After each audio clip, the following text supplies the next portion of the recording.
It is a key responsibility of a president, marshaling the power of their office and the resources of the federal government to help Americans in the wake of a natural disaster. That brought President Biden today to Texas, which was caught up in that rare winter blast earlier this month. Amna Nawaz has our report. A mild late winter day greeted President Biden in Houston, a world away from the shocking deep freeze that devastated Texas communities days ago and brought Biden here today, his first weather disaster since taking office. The freezing temperatures overwhelmed the system. Millions lost power, heat, and water across Texas and the south and northwest of the country. The sudden and severe freeze led to at least 40 deaths in the Lone Star State.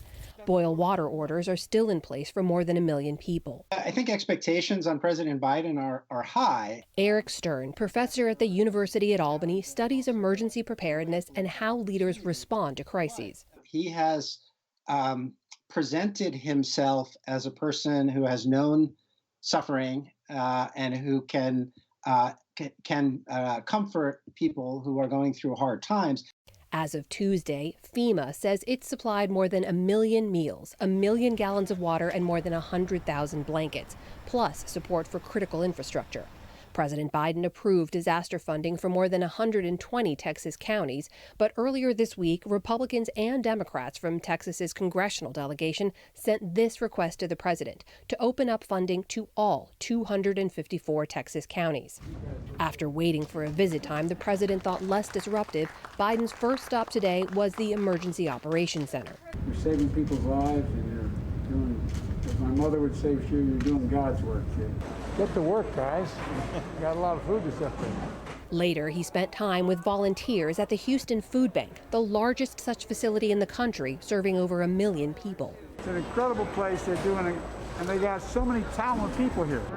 For presidents, responding to these kinds of crises is seen as a test of leadership. There are a lot of ways that it can go wrong, and a lot of presidents in the past have been criticized for the way that they have related to disasters. And this is all very delicate because you're dealing with people who have suffered tremendous dislocation, suffering, sometimes tragedy.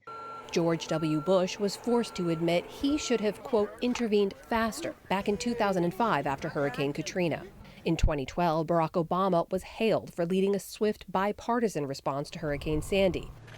And Donald Trump, who grappled not only with major wildfires in California, but also the monstrous hurricanes Harvey and Maria, was criticized for responding slowly and appearing indifferent to the damage caused. Oh, hey, ho, ho! Ted Cruz, that's got to go! State and local officials in Texas have faced similar scrutiny for their response to the weather crisis.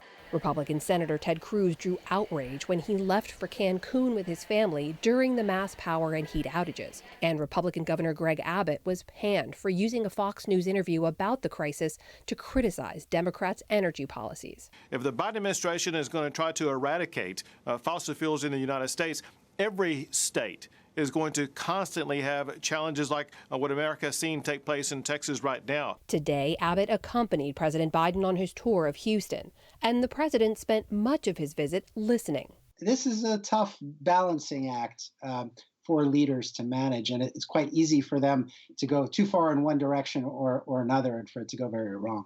Leaving discussions over how to prevent or mitigate future disasters for another day. For the PBS NewsHour, I'm Amna Nawaz. Just moments ago, President Biden spoke in Texas about the continued need to work together during the recovery. When a crisis hits our states, like the one that hit Texas, it's not a Republican or Democrat who's hurting. It's our fellow Americans who are hurting. And it's our job to help everyone in need. Look out for one another. Leave nobody behind. That's what we've seen today in our visit.